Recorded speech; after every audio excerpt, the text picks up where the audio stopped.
मित्रांनो, तुम्हालाही पहाटे 3 ते 5 दरम्यान जाग येत असेल तर हा व्हिडिओ तुमच्यासाठी अत्यंत महत्त्वपूर्ण आहे. ज्यांना पहाटे 3 ते 5 या दरम्यान जाग येते त्यांनी हा व्हिडिओ संपूर्ण बघावा. नमस्कार मित्रांनो, तुमचे स्वागत आहे आमच्या मराठी ॲस्ट्रोलॉजर ह्या चॅनलवर. मित्रांनो, रात्रीची एक झोप झाल्यावर काही वेळा पहाटे किंवा मध्यरात्री जाग येते. काही वेळा अचानक एखादं स्वप्न पडून किंवा काही आवाजामुळे आपली झोप मोडते. कधीतरी असं होत असेल तर त्यामागे सामान्य कारण असू शकतं. मात्र ठराविक वेळी किंवा ठराविक प्रहरामध्ये जाग येत असेल तर त्याकडे दुर्लक्ष अजिबात करायचे नाही. जुन्या काळात लोक भल्या पहाटे उठत होते. ऋषीमुनी वगैरे ब्रह्ममुहूर्तावर उठून त्यांची कामं करत असत. ब्रह्ममुहूर्त म्हणजे पहाटे 3 ते 5 वाजेपर्यंतचा कालावधी असतो. हा कालावधी देवी देवतांचा कालावधी मानला जातो. सृष्टीतही नीरव शांतता पसरलेली असते. चित्त एकाग्र होऊ शकतं. सध्याची जीवनशैली बदलल्यानं झोपण्याचं आणि उठण्याचं वेळही आपलं बदललेला आहे. मात्र काही लोकांना सातत्याने ब्रह्ममुहूर्तावर जाग येते.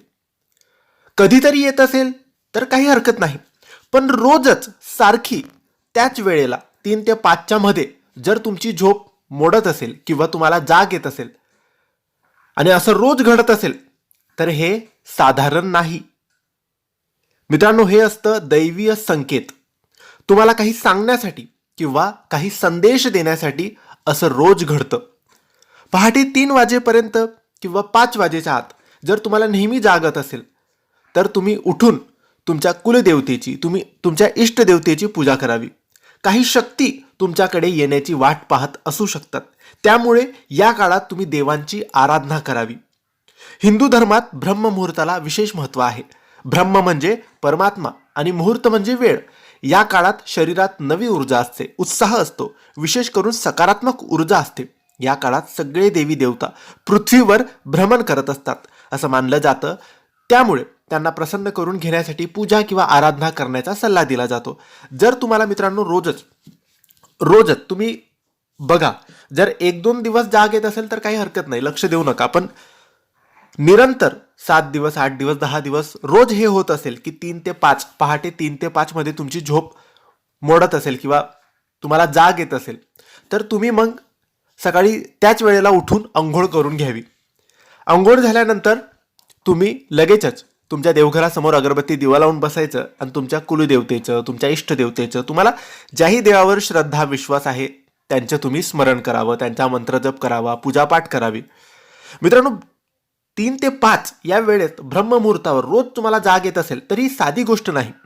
तुम्ही उठून देवाची आराधना करावी अशी यामागची देवांची इच्छा असू शकते. काही शक्ती तुम्हाला मिळाव्यात, तुमचं चांगलं व्हावं म्हणून देव तुमच्याकडून हे सगळं करवून घेत असतात. मित्रांनो, काही शक्ती आपल्याला मिळायला पाहिजे. ही निसर्गातील सकारात्मक स्पंदनं असतात. त्याद्वारे तुम्हाला सुख समृद्धी धनधान्य प्राप्त होतं. म्हणून या काळात जाग आली तर देवांचं, कुलदेवतेचं, इष्टदेवतेचं नामस्मरण करावं. त्यांच्या साधण्यात ही वेळ संपूर्ण घालवावी. अनेकांना या गोष्टी सामान्य वाटतात की त्यामागचे अर्थ समजत नाही. या काळात जाग आल्यावर काही जण भूक लागली म्हणून खातात.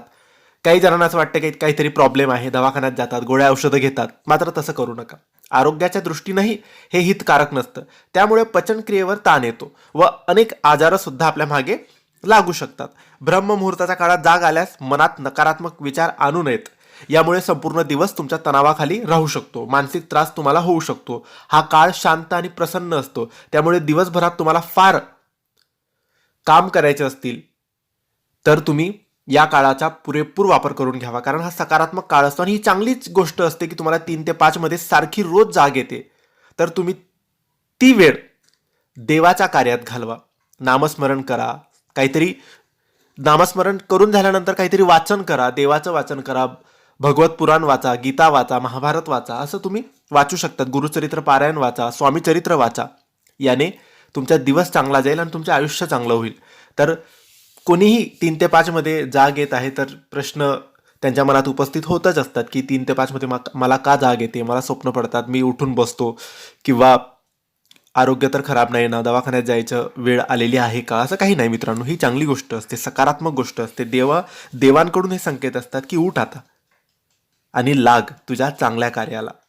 ही माहिती तुम्हाला आवडली असेल तर लाईक आणि शेअर करा. काही प्रश्न असतील तर कमेंट्सद्वारे विचारा आणि आमच्या चॅनलला सबस्क्राईब करायला विसरू नका. धन्यवाद. श्री स्वामी समर्थ.